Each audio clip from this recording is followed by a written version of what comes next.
Boa noite a todos. Meu nome é Giovana, sou preceptora do Retina Instituto.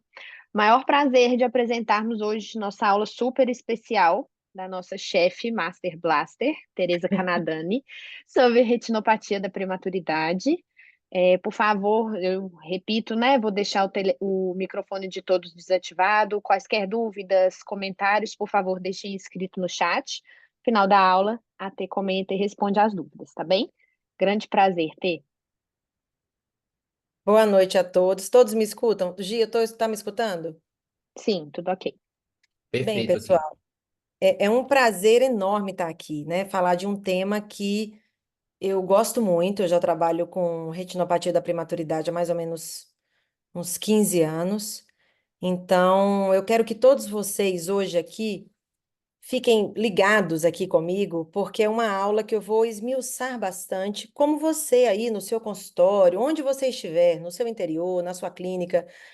Como vocês conseguem, então, examinar um bebê e dar para ele esse diagnóstico aí de retinopatia da prematuridade e conseguir até fazer o follow-up desse paciente, fazer o encaminhamento correto.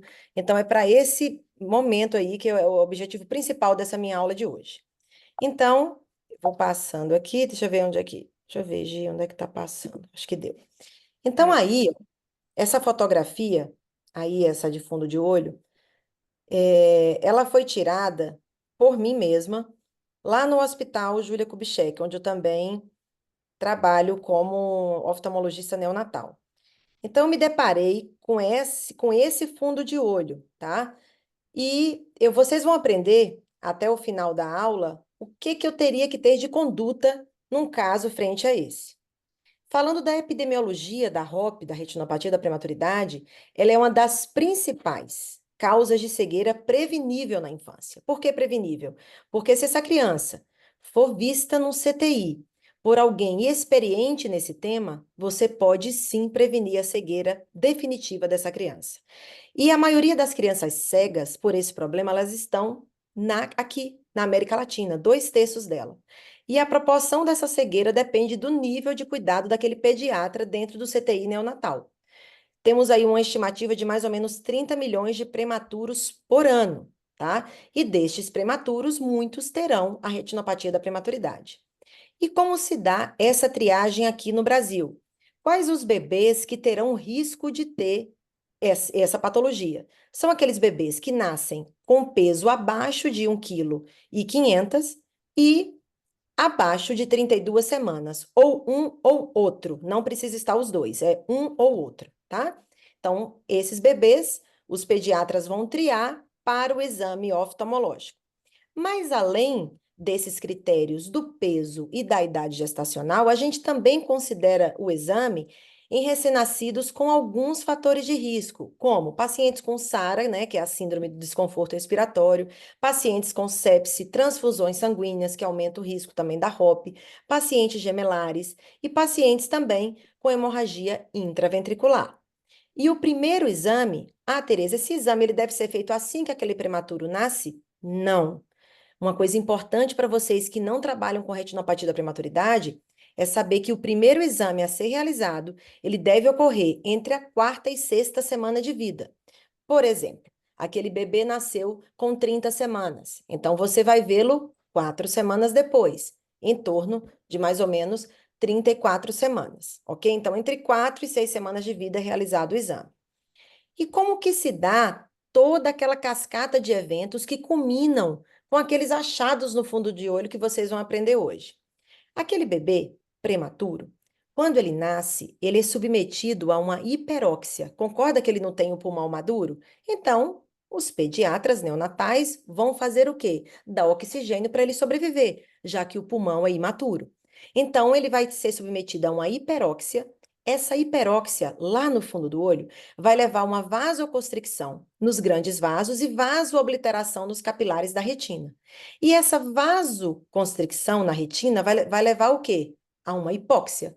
E aí, essa hipóxia leva ao lançamento de VEGF, essa síntese aumenta, além de outras interleucinas, levando à neovascularização do tecido retiniano.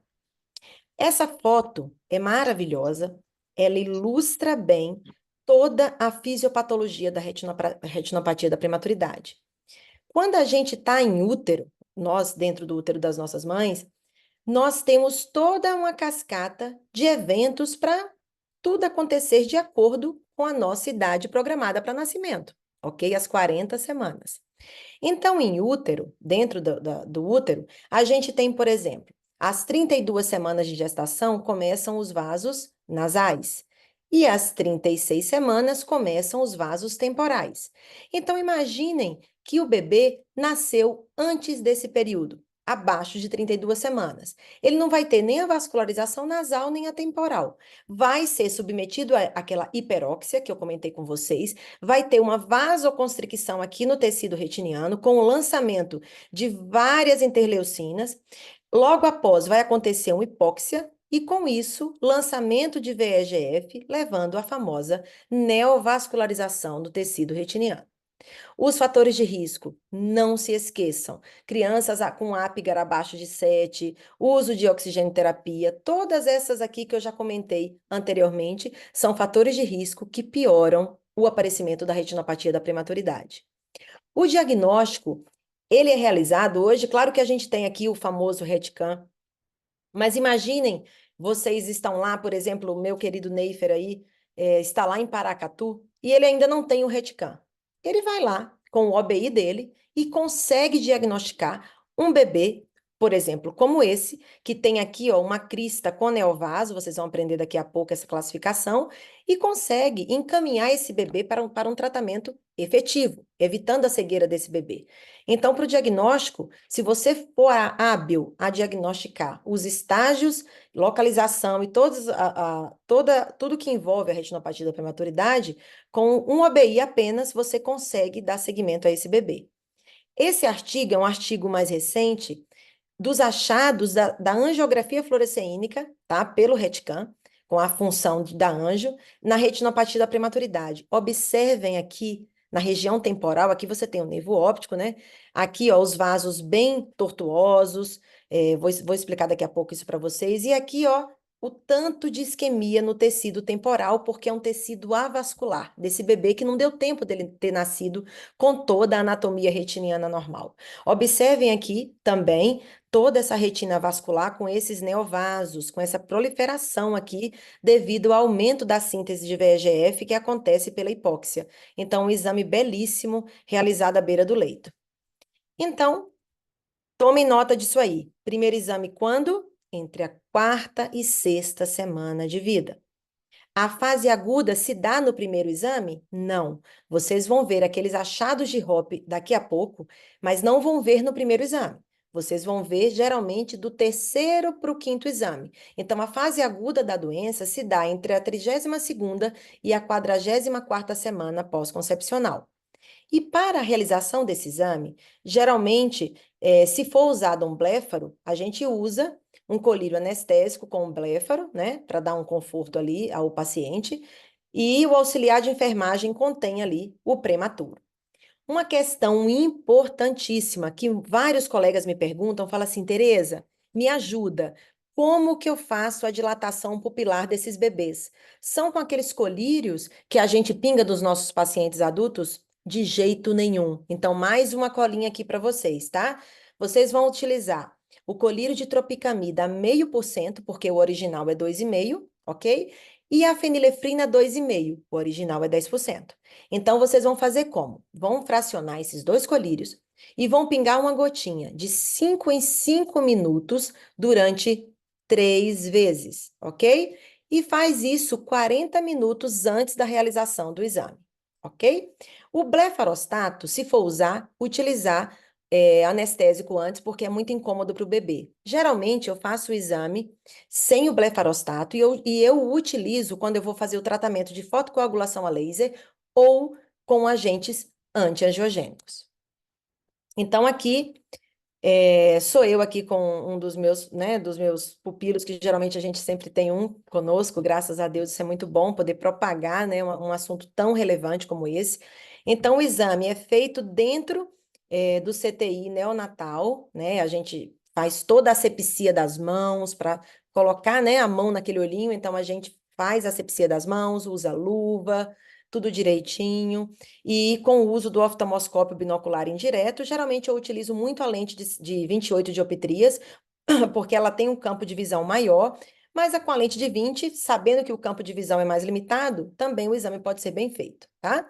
Utilizamos aí o blefarostato ou depressor escleral naqueles casos onde a gente vai realizar o tratamento, seja com fotocoagulação a laser ou com o uso de agentes antiangiogênicos que vocês verão a seguir. Bem, então agora eu quero vocês aqui bem comigo, porque a gente vai falar da classificação da retinopatia da prematuridade. Não é difícil, tá, gente? Não é. É mais ter atenção. Esse artigo foi aqui um artigo mais recente, foi a classificação, a terceira classificação, em 2021, então essa é a mais recente. Ela, além da localização, dos estágios e da extensão, ela colocou aqui algumas palavrinhas para a gente ter em mente, como a regressão da doença, a reativação e sobre as sequelas que a doença leva. Então, vamos lá. Vamos esmiuçar esse artigo folha a folha. Então, em relação à localização, isso não mudou. O que seria a zona 1? É quando a doença está aqui no polo posterior. Vai ser da área da papila e 30 graus ao seu redor, ou o dobro do raio da papila à mácula. Então, aqui a zona 1 é onde a gente vê o polo posterior. Zona 2 já é aqui, ó, já é aquela média periferia que a gente está acostumado quando faz o exame de fundo do olho.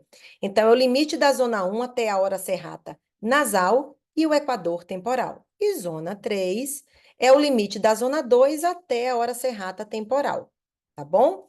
Um lembrete, quando a doença está em zona 3, a gente fica até tranquilo, porque pode regredir. Agora, quanto mais ela se aproxima da zona 1, é que a gente fica meio que de cabelo em pé, ok? Então, em relação à localização, é isso aí, zonas 1, 2 e 3. Partindo para os estágios, que aí eu quero atenção redobrada, eu vou falar aqui dos estágios de 1 a 5. Vamos juntos comigo. Estágio 1 é a famosa linha de demarcação, que delimita aqui, ó, a retina vascular da avascular. É nessa retina vascular aqui que está acontecendo o aumento aí da síntese de VEGF, piorando essa parte aqui da retinopatia. Mas o estágio 1 é só a linha, a gente fica até mais tranquilo, tá bom? Eu vou falar dos estágios mais preocupantes. Então, aqui, estágio 1, nesse belíssimo desenho esquemático, a gente vê aqui, ó, a linha de demarcação, mais uma vez, entre a retina vascularizada e a avascular. Partindo agora para um nome que essa terceira classificação nos trouxe, que é o famoso NOT. E o que seria o NOT? A gente lembra até daquele NOT do glaucoma. Então, o que seria o NOT? Essa reentrância aqui, ó, dentro do tecido da retina. E ela nos dita, por exemplo, o estágio. Por exemplo, se essa reentrância aqui entrou aqui dentro, que aqui é zona 1, então aqui, ó, é a linha de demarcação, ok? É a linha. Então, aqui a gente fala estágio 1 associado ao NOT em zona 1, porque o NOT entrou em zona 1. Se a gente tivesse só aqui, ó, não seria zona 1, já seria zona 2. Mas como o NOT entrou aqui em zona 1, então, é um estágio 1 associado ao NOT em zona 1. Então, o NOT é essa reentrância. Foi algo que essa classificação nova nos trouxe. Vamos agora para o estágio 2. Tereza, o que seria o estágio 2? Seria aquela linha de demarcação, mas bem mais grossa. É como se fosse a linha que engordou. Então, aqui, ó, vocês observam aqui o limite nítido entre a retina vascularizada e a avascular. Então, aqui a gente também tem que prestar atenção. Esse estágio está progredindo. Então, aqui, mais um desenho esquemático para vocês verem a diferença entre a linha, que era mais fininha, e a crista, ok? Vamos para o próximo, o estágio 3, que é onde a gente deve se preocupar. Igual eu falei das zonas, a zona 1, que é a do polo posterior, é a mais preocupante. Em relação aos estágios, o estágio 3 é o que a gente tem que rezar e fazer o quanto antes alguma coisa. Então, aqui, o que seria o estágio 3? Essa crista aqui, ó. É aquela crista que era branca e ficou vermelha. Por que ficou vermelha? Porque tem um neovaso que ancorou nela aqui e sangrou. Então, o que seria o estágio 3? É a crista mais a proliferação fibrovascular, mais esses tufos de neovasos. Então, aí é um estágio que a gente preocupa muito. Olha aqui, ó, o desenho esquemático, olha os neovasos chegando na crista e sangrando e ela ficando vermelha aqui, ó. Ok? Então, vou mostrar aqui uma fotografia, uma retinografia do trabalho, desse trabalho da terceira classificação. Tereza, no mesmo olho, a gente só tem o mesmo estágio? Não. Você pode, ao redor ali, quando você faz a fundoscopia, você pode observar mais do que um estágio. E o estágio pior é o que manda. Olha esse aqui. Aqui, nessa seta aqui primeira, você vê uma crista vermelha. Ou seja, se a crista está vermelha aqui, ó, é porque sangrou esse neovaso aqui. Então, estágio 3. E aqui, ó, é somente a crista. Então, estágio 2. E essa classificação também trouxe um outro achado característico, que são as lesões em pipoca, que são essas proliferações aqui fibrogliais branquinhas aqui, tá vendo? Com fibrose. Então, lesões em pipoca ou em saca-bocado, tá bom? Vamos para o próximo estágio. A gente falou até o 3, né? Então, estágio 4. O que seria o estágio 4? Até agora eu não tinha falado para vocês de descolamento de retina. O estágio 4 é aquele estágio 3, com aquela crista sangrante, mais um descolamento de retina parcial, sendo estágio 4A sem envolver a mácula, a retina periférica aqui, ó, tá descolada. E o estágio, olha aqui, ó, o 4A, tá vendo? A retina periférica descolada aqui, ó, vocês observam bem esse descolamento aqui. Aqui também, ó, no desenho esquemático, é onde você vê aqui a retina periférica que está descolada. E o estágio 4B envolveu a mácula. Essa mácula aqui já está descolada. Observem aqui também, tá? E dentro desse estágio 4B, dentro dessa classificação nova da terceira, eles colocaram o estágio 4B como volcano shaped, uma nova alteração dentro dessa classificação. E o que seria esse volcano shaped? São olhos com uma roupa mais agressiva que apresentam um DR tracional envolvendo apenas a fóvea e a periferia está colada. Por isso que é como se fosse um formato de vulcão. Então, a mácula descolada e a periferia colada. Então, é o famoso vulcano shaped, caso caia em alguma prova aí, seja da SBRV ou a prova própria até do CBO, ok? Então, aqui o estágio 4B, nesse desenho esquemático, com a mácula descolada. Vamos para o último estágio, e o mais grave deles, que é o estágio 5, que na classificação é quando há o descolamento de retina total, seja ele em funil aberto ou fechado. Ok? Então, aqui seria o estágio 5, um DR total. Sendo que essa terceira classificação, ela resolveu complicar um pouquinho e colocou os estágios 5 em A, B e C. O que seria o 5A? É onde tem o descolamento total, isso é notório no estágio 5 de retina, né? Sendo que você consegue ver ainda o disco óptico, a oftalmoscopia. Então, se tá tudo descolado, mas você viu o disco óptico, 5A. Agora, se está tudo descolado e você não viu o disco óptico, 5B. E se você tem, o que seria o 5C? O 5B, ou seja, você não viu fundo de olho nem nada, tudo descolado, mais a normalidade do segmento anterior, como descolamento, deslocamento cristaliniano, câmera anterior rasa, opacificação da córnea, que é a antiga, famosa, antiga, fibroplasia retrolenticular, que é o estágio terminal da retinopatia da prematuridade, seria o correspondente ao 5C, ok? Todos aí vivos, né, ainda, então aqui é o 5, ó, descolamento de retina total. Ok, então vimos localização, estágios, mas também há uma coisa a mais, que é a famosa doença plus, tanto na classificação antiga quanto nessa nova. E o que seria a plus na classificação antiga, antes dessa de 2021? Eles dividiam em plus 1, 2 e 3. O plus 1 era quando o paciente apresentava uma dilatação venosa em pelo menos 2 quadrantes. O plus 2, uma dilatação tanto venosa quanto arteriolar também. E o plus 3, quando você tinha marcada dilatação tanto arterial quanto venosa e com rigidez pupilar. Isso era na antiga. Agora, na nova, olha aqui a doença plus, ó. Essa plus aqui, ó, o paciente não tinha dilatação, rigidez pupilar, tá? Ele conseguia dilatar a pupila ainda. Então, era um paciente aqui com plus 2, tanto arteriolar quanto venular. Agora, na classificação que eu estou falando para vocês aqui, ele colocou em pré-plus e plus. O que seria o pré-plus? É aquele plus não tão intenso. Ou seja, é uma dilatação vascular normal, mas insuficiente ainda para a doença plus.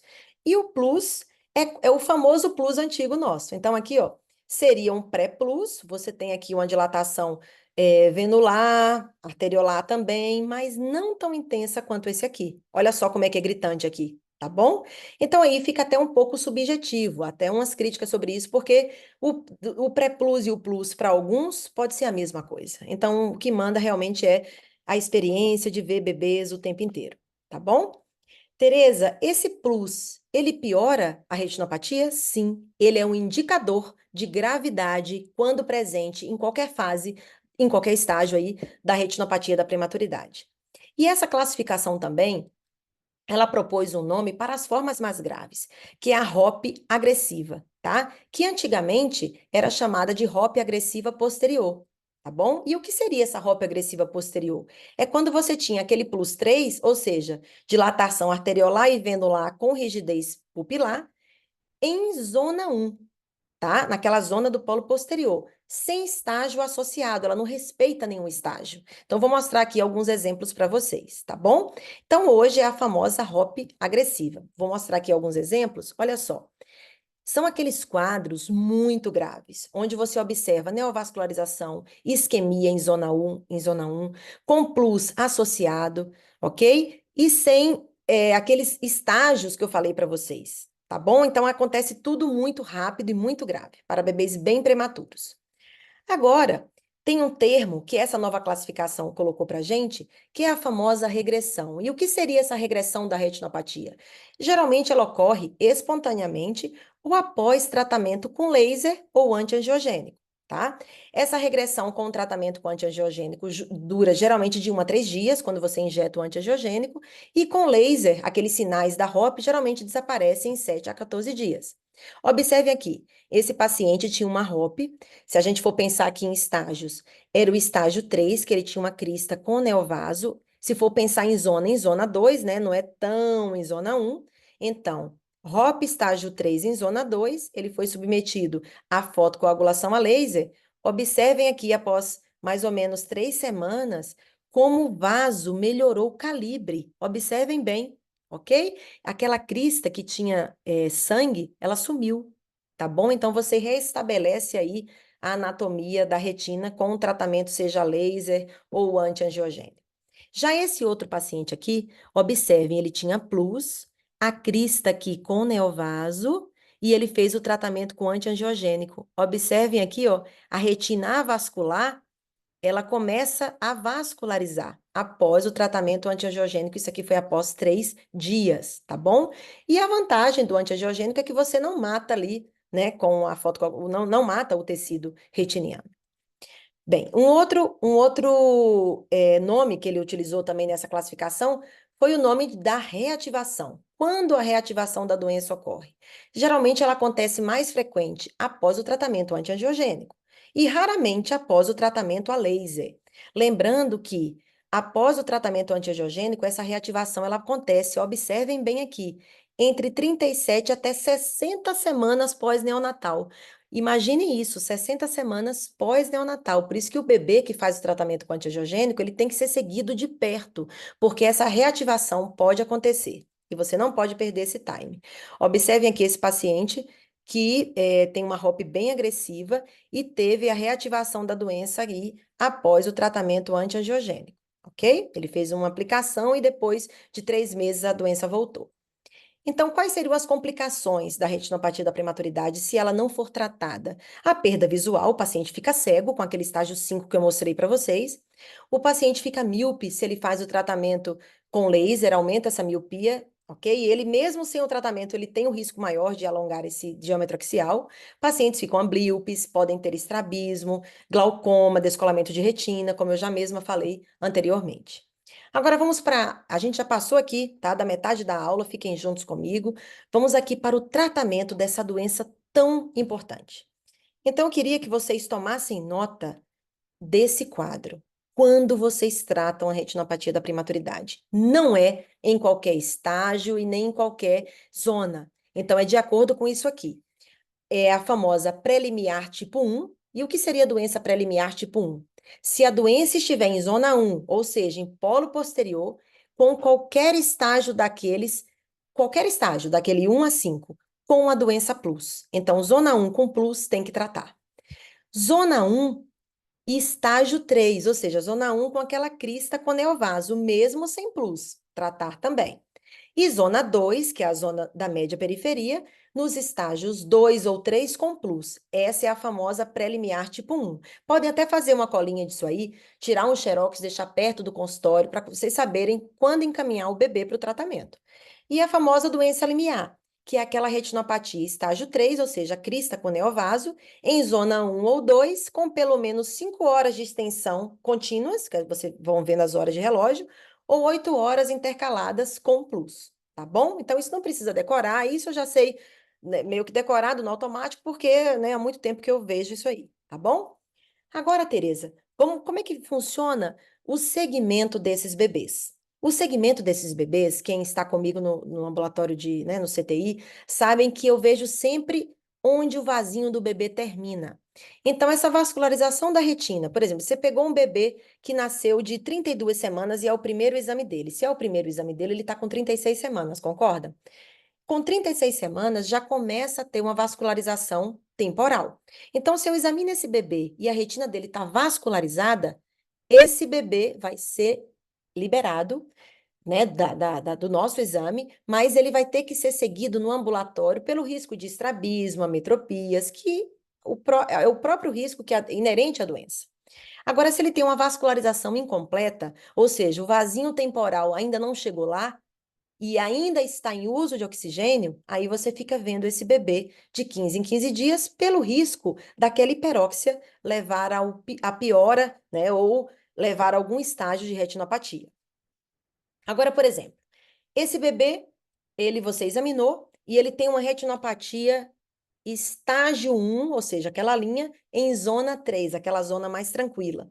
E aí, se for uma coisa mais tranquila, em zona 3, você vai fazendo exames quinzenais até aquilo ali sumir ou até a retina vascularizar, ok? Agora, se ele tem uma retina vascular em zona 1, aí a gente preocupa. A gente tem que ficar fazendo exames semanais até aquela vascularização ali ir para a periferia, tá bom? E claro, na presença daquele quadrinho que eu falei para vocês, prelimiar tipo 1 e 2, tratamento em até 72 horas, seja com laser, seja com anti-VEGF ou tratamento combinado, que é o que a gente faz mais. E a prelimiar tipo 2, que é aquela uma mais tranquila, que eu até coloquei aqui o que é que significa, ó, é estágio 1 ou 2 em zona 1, mas sem plus. Ou estágio 3 em zona 2 sem plus também. Então, esses bebês a gente examina de 3 a 7 dias. Então, podem também tirar uma fotinha dessa página, tá bom? Do segmento. Quando suspendemos os exames, Tereza, a gente suspende o exame do bebê quando a vascularização dele chegou até zona temporal, ele não tem nenhum achado de HOP, não tem mais nada e já chegou a uma idade gestacional corrigida de 45 semanas e ausência de uma HOP grave. Então, esse bebê a gente dá alta, ok? Para o tratamento, geralmente a gente pede autorização dos pais. Se for fazer o laser, tem que ser submetido a anestesia geral. E o método recomendado é a ablação daquela retina periférica a 360 graus, ok? E se for fazer os agentes antiangiogênicos, a gente também conversa com os familiares né, e a equipe da pediatria e faz na beira do leito. Então, aqui é o laser que a gente faz lá na nossa unidade, tá? Sem conflito de interesses aqui, tá bom? Então, esse paciente, para vocês verem com o tempo como que as cicatrizes de laser ficam, elas hiperpigmentam, mas não na hora, elas hiperpigmentam com o tempo. O prognóstico dessa doença, se você tratar a doença limiar, que é aquela mais grave, há uma redução até de 40% do risco de descolamento de retina, você muda ali a vida daquela criança, tá? Mas mesmo assim há um risco aí de cegueira nos casos mais graves, tá bom? Sabendo que 40% das crianças tratadas, elas podem permanecer com acuidade visual menor que 20/200 aos 15 anos de idade, mesmo assim, mesmo com tratamento. Vamos agora falar dos estudos com agentes antiangiogênicos, que é algo mais novo, tá? Então, eu fiz aqui uma linha do tempo, em 2011 até 2023, com os estudos mais famosos, tá bom? Em 2011, veio aí o BIT-HOP, que foi com o o bevacizumab, que foi o primeiro antiangiogênico utilizado para o tratamento da retinopatia da prematuridade. E como seria a técnica, Tereza? Isso é importante para vocês também. É parecido com a do adulto? Não, porque o olho da criança é menorzinho, gente, né? Muito minúsculo. Então, a técnica de aplicação, geralmente a gente faz a um e meio do limbo, quase ali, ó, bem pertinho do limbo mesmo, mas é nessa distância que a gente tem que fazer. A gente coloca a agulha perpendicular ao globo e aponta para o centro. Lembrando que não é para injetar a agulha inteira, porque o olho é muito pequeno. Geralmente eu injeto 2/3 da agulha, ok? E claro que após o uso, sim, é indicado para os bebês, diferente dos adultos, a antibiótico-terapia tópica após os agentes antiangiogênicos. A dosagem, que nesse artigo de revisão foi utilizada, foi essa aqui para o Beva e essa para o ranibizumab. É outra coisa que vocês têm que ter em mente, é esse slide aqui, tá bom? Aqui estão aqui as vantagens entre o laser e o agente antiangiogênico. Vou citar só uma. A vantagem do laser, Tereza, é que você pode ter se você tiver a perda de segmento daquele bebê, o laser segura mais, tá? E você não vai ter aqueles fenômenos ali de reativação da doença. Em uma minoria dos pacientes que acontece isso. Já com os agentes antiangiogênicos, se você faz o agente antiangiogênico e não combina com o laser, há o risco daquele bebê ter alta do CTI, você perder o segmento e ele ter a reativação da doença, tá bom? Uma vantagem do uso do laser é, esse segmento que pode ser mais adequado, e uma vantagem aí do antiangiogênico é que você não tem a perda ali do tecido retiniano e não tendo ali escotoma absoluto na região que faria o laser, ok? Então, aqui, uma timeline desde que começou o tratamento da retinopatia da prematuridade, esse é um artigo mais recente, de 2023. Desde 2011, né, a gente sempre teve mais o quê? O laser. Olha aqui, gente, em 2020, o laser e o antiangiogênico. Olha como o antiangiogênico ganhou força nos últimos anos, desde 2015, com o estudo BIT-HOP e com os outros estudos que vocês vão ver mais adiante. Então, hoje em dia, o tratamento antiangiogênico, se bem feito e com um monitoramento adequado, ele é muito bem visto para a regressão dessa doença tão dramática. Então, falando do primeiro estudo, que foi o BIT-HOP, ele utilizou o bevacizumab e comparou com a fotocoagulação a laser no período de 1 ano, ok? E o que eles observaram de conclusão desse estudo? Que o beva foi superior ao laser para o tratamento da zona 1. Ou seja, Tereza, como você indica para que casos especificamente o agente antiangiogênico como primeira escolha? Para aqueles que têm uma doença agressiva em zona 1. Então, eu faço sim o antiangiogênico primeiro e vou observando aquele bebê para ver se eu faço o tratamento combinado ou não com o laser, ok? Então, aqui imagens do BIT-HOP, olha aqui esse paciente com uma doença aqui, estágio 3, em zona 1, ele fez o tratamento a laser, olha como é agressivo, gente, olha como quase que chegou aqui, quase na mácula aqui, essa cicatriz de laser. Claro, o paciente ficou ótimo, né, mas perdeu todo esse tecido retiniano. Agora, observem, aqui essa crista com neovaso, estágio 3, ó, com os neovasos ancorados, após o tratamento antiangiogênico. Olha que coisa belíssima, os vasos voltando aqui para o leito deles, sem perda do tecido retiniano, tá bom? Um outro estudo, naquela linha do tempo que eu mostrei, foi o estudo Kerry Hop, onde ele utilizou agora não o Beva, mas o ranibizumab em duas dosagens diferentes, tá?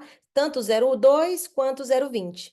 E a vascularização se deu muito bem com essas duas dosagens, não tendo aí nenhum efeito colateral a longo prazo.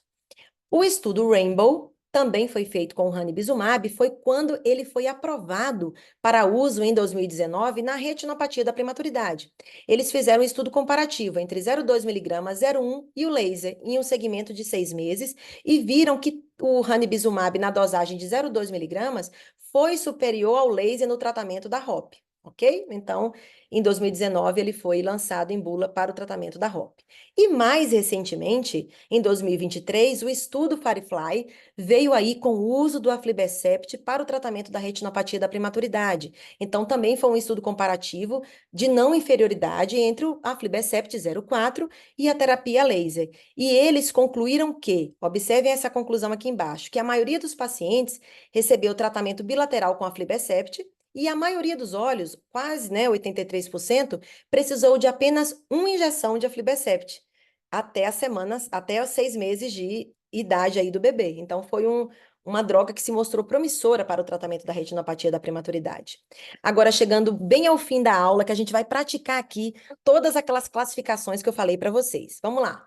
Olha só esse bebê aqui. Vou mostrar para vocês. Ele nasceu de 28 semanas de gestação, com 1,1 kg, e atualmente, observem como estão os vasinhos dele, ó. Ele foi até a zona temporal aqui. Então, esse bebê, ó, olha o vasinho aqui na região temporal. Ele vascularizou até temporal. E esse paciente já estava sem uso de oxigênio. Então, esse paciente eu dei alta, tá? Ai, Tereza, eu tô notando essa coroide, assim, a gente tá vendo mais a coroide? Sim, porque o recém-nascido é diferente do exame do adulto. Os meus fellows que ficam comigo, eles sabem disso. A retina do prematuro, ela é mais amarelada, porque ela ainda não tem aquela melanina daquele epitélio do adulto. Com o tempo, isso vai acontecer, aquela retina vai ficar mais rósea e você vê menos a coroide, tá bom? Então, esse aqui foi um exame normal de um bebê prematuro. Então, aqui, ó, esse outro bebê aqui. O que que eu quis mostrar com essas setinhas para vocês aí? Esse paciente tinha plus 2 na antiga classificação. E o que é a plus 2? É aumento da tortuosidade venosa e dilatação arteriolar. Então, ele tinha plus 2 porque ele não tinha rigidez pupilar, ok? E nesse mesmo paciente, ele tinha uma crista com um neovaso. Olha o neovaso ancorando aqui, ela tá até menos vermelha aqui, porque ela foi submetida aqui, esse bebê, ao tratamento a laser. Então, aquela vermelhidão da crista, ela se apaga, tá, com o tempo. Então, aqui foi um bebê que foi submetido ao tratamento porque ele tinha uma ROP prelimiar, porque ele tinha uma doença em zona 2 naquele quadrinho, ó, se a gente fosse classificar, zona 2 estágio 3 com plus, tratamento em até 72 horas, ok? Agora vamos classificar esse bebê aqui. Olha aqui que coisa. Então, ele tem um aumento da tortuosidade venosa com dilatação das arteríolas, ó, fica parecendo umas cobrinhas no fundo do olho, nos 4 quadrantes da retina. E eu coloquei as setas aqui para vocês aprenderem comigo de novo. Olha onde está o pointer, tá? Esse bebê tinha nascido de 25 semanas, bem ratinho, gente, bem bebezinho. 880 gramas, ou seja, na triagem de Hoppe, lembra? Abaixo de 32, abaixo de 1,5 kg. E observem essa seta. Aqui ele estava com a doença em zona 2, estágio 3, porque a crista está sangrando. Com plus, concordam? Então, nessa região aqui. Agora, ele tinha, quando você examina o fundo do olho, a classificação ela ganha quem é a pior. Olha aqui, ih, vi um sangue aqui. Então, aqui, ó, voltando aqui, então aqui, desse lado aqui, ele já tinha diferente, ele já tinha estágio 3 com plus prelimiar tipo 1. Então, quem manda é a pior classificação. Aqui, novamente, mostrando para vocês, ó, aqui, ó, bebê com 24 semanas, com peso de 700 gramas. Olha no olho direito, que é aqui. Vamos lá, vamos classificar. Ele tinha uma roupa em zona 1, ok? Essa aqui é uma crista mais gordinha, então estágio 2 sem plus, porque aqui não tinha plus, tá? Vamos ver o outro olho. Observem a tortuosidade desse olho e desse, tá? Aqui não tem plus, aqui tem plus.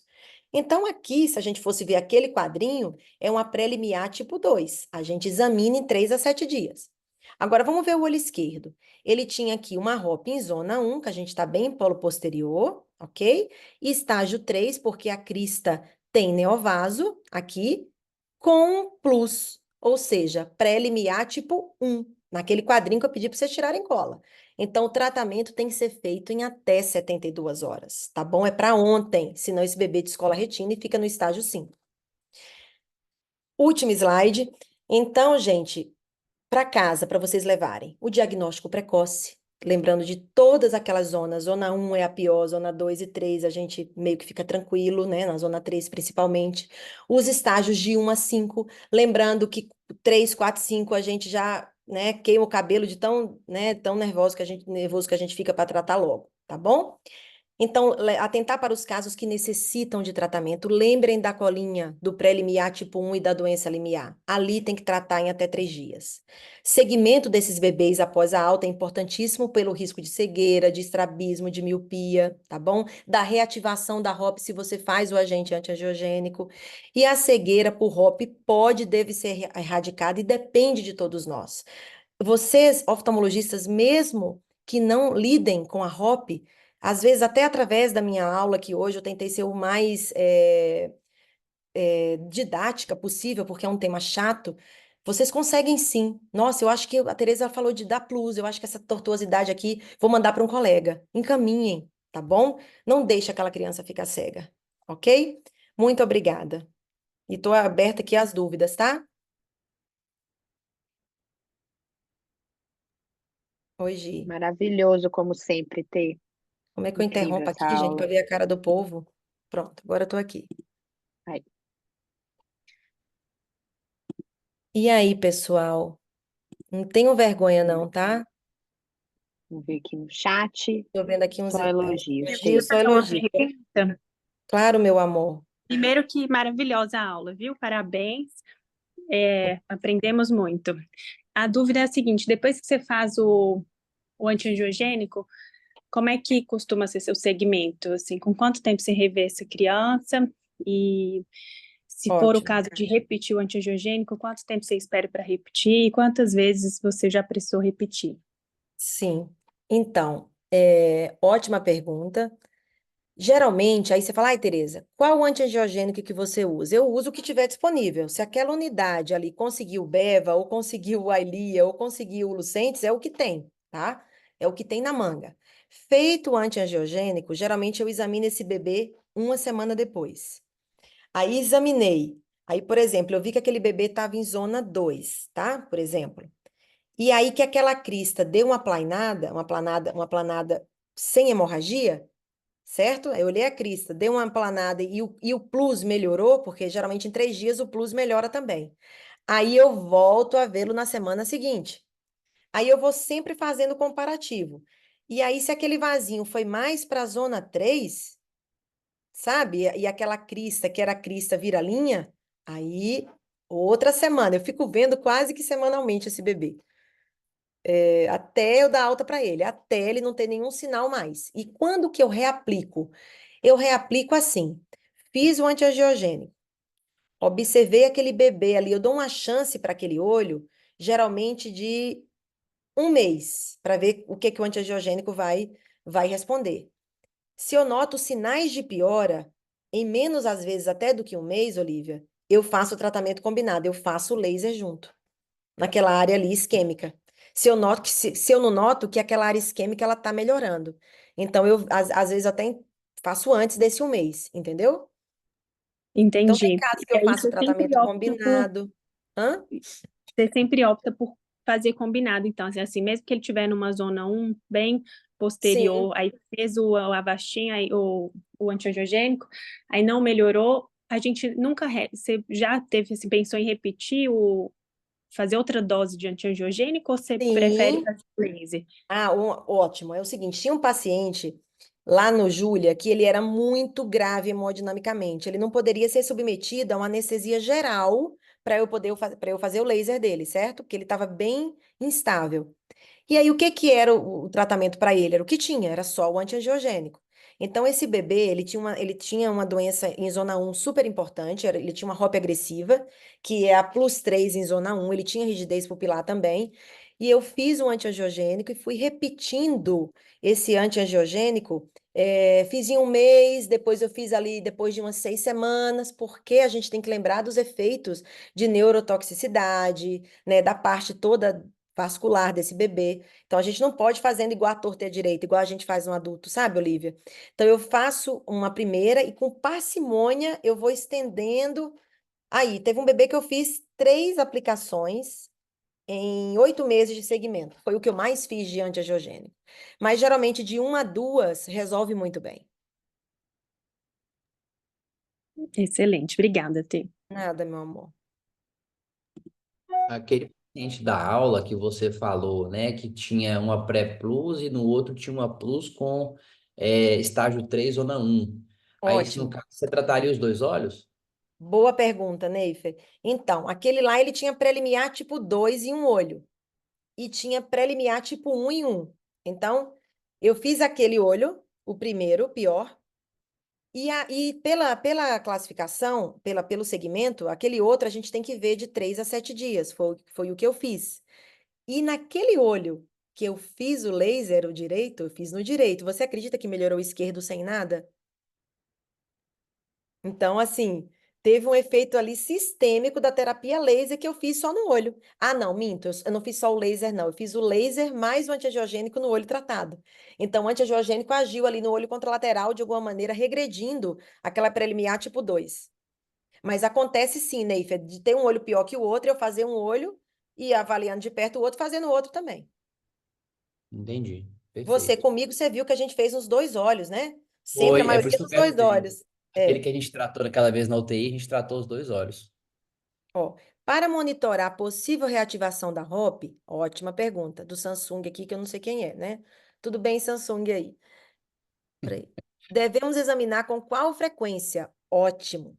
É o seguinte, como é seu nome? É, pode falar.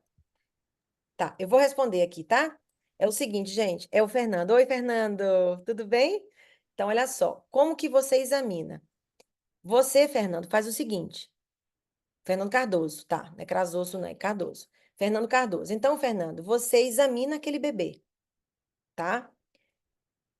Você examinou até ele ter alta do CTI. Ele tá lá sem oxigênio. Você fez o fundo de olho dele no CTI. Você viu que o vasinho chegou em zona 3, bem temporal, e que não tem nenhum sinal daqueles que você aprendeu aqui, nem em zona 1, nem estágio 1, nem nada. Então, aquele bebê sem oxigênio, com idade gestacional corrigida de 45 semanas, você vai dar alta. Agora, se for um bebê que você fez um antiangiogênico na beira do leito, ok? E ele depois vai ter alta, ele deve ser examinado mensalmente, até completar 60 semanas de idade pós-concepcional. Então, você tem que fazer essa conta de 60 semanas, 60 dividido por 4, durante 15 meses, porque em até 1 ano e 3 meses pode acontecer a reativação da ROP pós-antiangiogênico, ok? Ai, gente, adoro quando o povo pergunta. Eu fiquei com uma dúvida da classificação que você falou. Hum. Do pré-plus, tem que ser nos 4 quadrantes? Não, não tem que ser. Aí é isso que eu falei, é muito subjetivo. Às vezes você vai ver um pré-plus e vai pensar que é um plus, tá?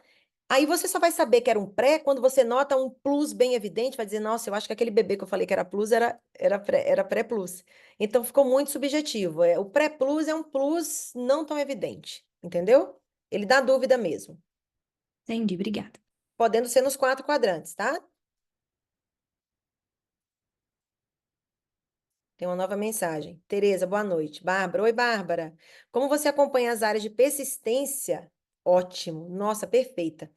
A Bárbara falou aqui sobre as áreas de persistência vascular, que são as famosas PAR, tá? Persistência de avascularização retiniana. Então, você faz laser nessas áreas? Ok, boa pergunta. Então, por exemplo, teve um caso agora de uma criança de 10 anos de idade. Eu fiz uma anjo nela via oral. Ela tinha um histórico de retinopatia da prematuridade, né? Não, durante a vida dela, né? Pregressa. E quando eu fui fazer a anjo dela, ela tinha essas zonas que a Bárbara falou aí, de par, que são persistências, né? Avascular retiniana na periferia. Sendo que ela não tinha neovaso de ângulo, nada disso, só tinha aquela retina vascular. Então, como era uma criança ainda de 10 anos, sem queixa nenhuma 20/20, tá? Eu tô acompanhando essa criança de perto.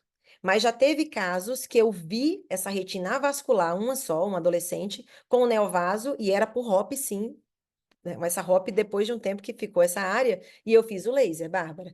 Então, eu vou acompanhando de perto essas crianças, entendeu? Mas às vezes eu faço laser dependendo se tem o neovaso. Já teve alguma complicação decorrente do uso dos agentes antiangiogênicos? Olha, nunca tive endoftalmite, nunca. Eu já faço desde que lançou antiangiogênico. Deixa eu pensar aqui que complicação. Não, eu só tive assim, coisas locais, hemorragia subconjuntival, entendeu? Tive só isso. Mas nada de endof, nada disso, tá bom? É tranquilo, sabe, gente, fazer. Às vezes dá um medo, mas a Com gente não relação precisa dar. com relação à técnica, eu lembro, se aponta mais para o nervo óptico, né? Isso, aponto mais para o centro, não entra com a agulha inteira, né, gente? E só Aham. 2/3 dela, 1,5 milímetro do 1,5 milímetro do limbo. Uhum. Porque no adulto a gente tem aquela tendência de entrar mais perpendicular ali, né? É, a Na- gente na- faz meio que, não tanto 90, não, uns Aham, 60 para 70 graus ali. certo. Mais pro nervo óptico, polo posterior, né? Isso, polo posterior. Entendi. Vou Oi, aproveitar amor. essa discussão que teve da pergunta da Bárbara, desse caso seu aí, né? Uma paciente que não Uhum, teve necessidade de tratamento, não teve a retinopatia da prematuridade propriamente dita, né? E que teve aí uhum, a par, né? Tanto tempo sim, depois, podendo, nesse outro caso, ter a neovascularização. Você faz um acompanhamento desses pacientes que não, porque a gente já tem, né? Igual sua aula, brilhante, da frequência dos pacientes que têm a ROP ou os pacientes que tiveram o tratamento com antiangiogênico. Mas esses pacientes, por exemplo, foram prematuros e não sim. tiveram necessidade de nenhum tratamento. Você faz um acompanhamento muito próximo, assim, semestral, Aí, como trimestral, que eu pensando faço? nesses casos mais Lá tardios, assim? nos hospitais que eu estou, a gente não tem um ambulatório de oftalmopediatria. Só tem Uhum, a Tereza dentro do CTI. Então, quando aquele bebê tem alta, e lá, como não tem estrutura para isso, eu encaminho para os serviços públicos aqui em BH, né, que tem esse acompanhamento, entendeu? Aí eles vão para o uhum, setor, eles caem dentro da rede na oftalmopediatria. uhum. E aí faz esse Aí lá o acompanhamento da pessoal faz. ambliopia, do estrabismo. Então, eles que dão esse, eu Uhum, não tenho esse pós, entendeu? entendi, entendi. Porque lá onde eu tô não tem esse serviço completo de ter o oftalmopediatra para o segmento. Lá não tem consultório, não, só isso mesmo. Ó, Joia, Tereza, beleza. casos com descolamentos graves, ó, boa pergunta, Isa. Então, se for naquele estágio 4A, tá bom?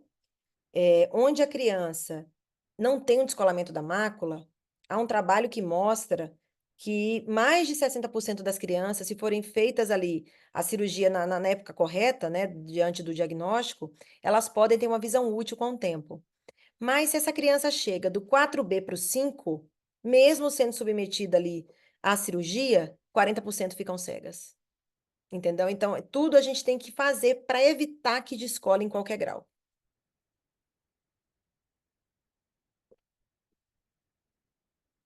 Ok? O laser é feito somente na retina vascular, mesmo ou estende ele algumas fileiras na retina saudável também, como na retinopatia falciforme. Não, geralmente na zona vascular, Paulina, porque aquela crista ali vai passar fome ali, ó, e vai aplanar, entendeu?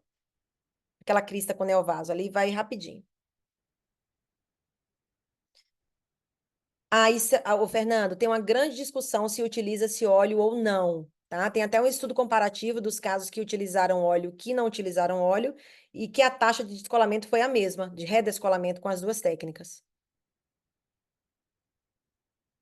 Tereza, costuma deixar colírio de antibiótico? Tô adorando, gente, tô amando as perguntas. Tereza, costuma deixar colírio de antibiótico após as aplicações? Boa. Se sim, qual e por quantos dias? Perfeito, Bárbara.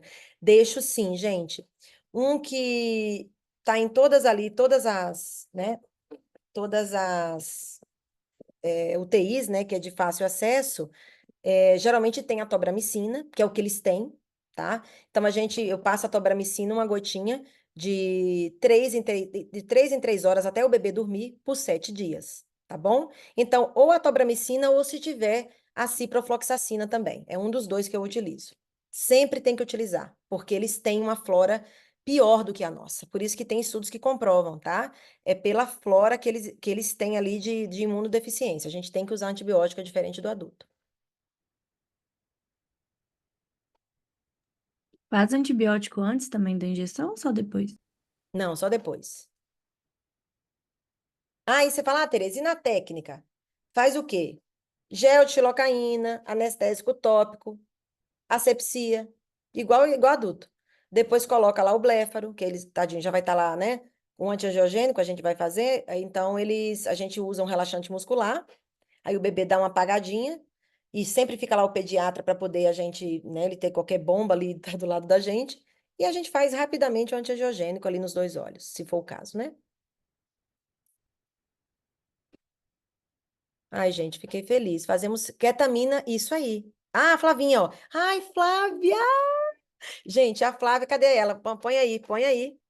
O rosto aí, Flavinha. A Flávia é a nossa chefe, Ney. Você conhece a Flávia, ué? É a nossa chefe lá do CTI neonatal, lá do Odilon Beres. Cadê ela? Ela Flávia, tá com... pode ativar seu microfone se quiser também, viu? A Flávia tá com Ah, vergonha, mas a tá. Flávia... Tá ativado? Tô não, é porque eu não sei mexer aqui. Ah, não, tá ótimo. A Flávia, ô Flávia, Ah, fala aí, ó. O que que você faz pro bebê? a gente faz ketamina, né? Quando o bebê que não tá entubado, que tá, às vezes até já em ar ambiente ou catéter nasal, a gente faz a ketamina para dor. E funciona bem demais, né, Flavinho? O bebê fica Funciona, quietinho. fica. Rapidinho a gente faz. Certinho. A Flávia é a nossa chefe lá do CTI neonatal, gente, do Odilon Beres, chefe dos residentes lá. E por coincidência, estudou como Fábio, acredita, na Eu faculdade, Giovana? tava, eu Dá para tava aqui, é acreditar. porque eu fiz umas perguntinhas aí da questão que eu li um artigo muito bacana falando da inteligência artificial nesses casos, sabe? Para tirar Ah, aqueles casos de dúvidas entre os observadores. Eu achei tão interessante. é isso mesmo, isso. Tá vindo com tudo, Flavinha, mas ainda, eu até li um desses agora, ainda, a nossa visão ainda para a ROP é soberana, ainda bem.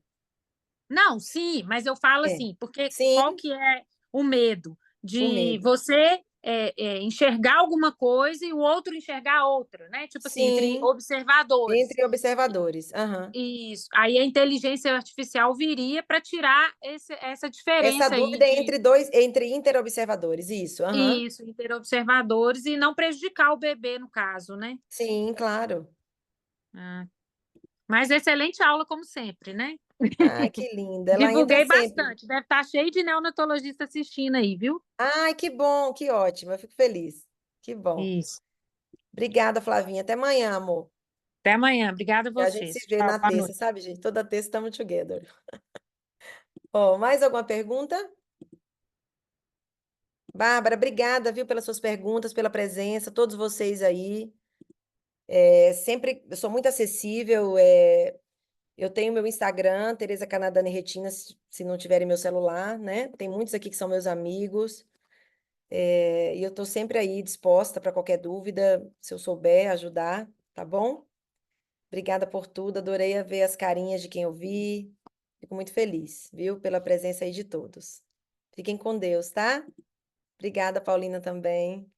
Gente, obrigada pelos elogios, obrigada mesmo, tá? Eu fiz com muito carinho a aula. Ó, um beijo, todos agora. Vamos nos alimentar. Com Deus. Tchau, Gi. Tchau, Neifer. Boa noite, Boa pessoal. Tchau, noite. tchau. Boa noite, gente.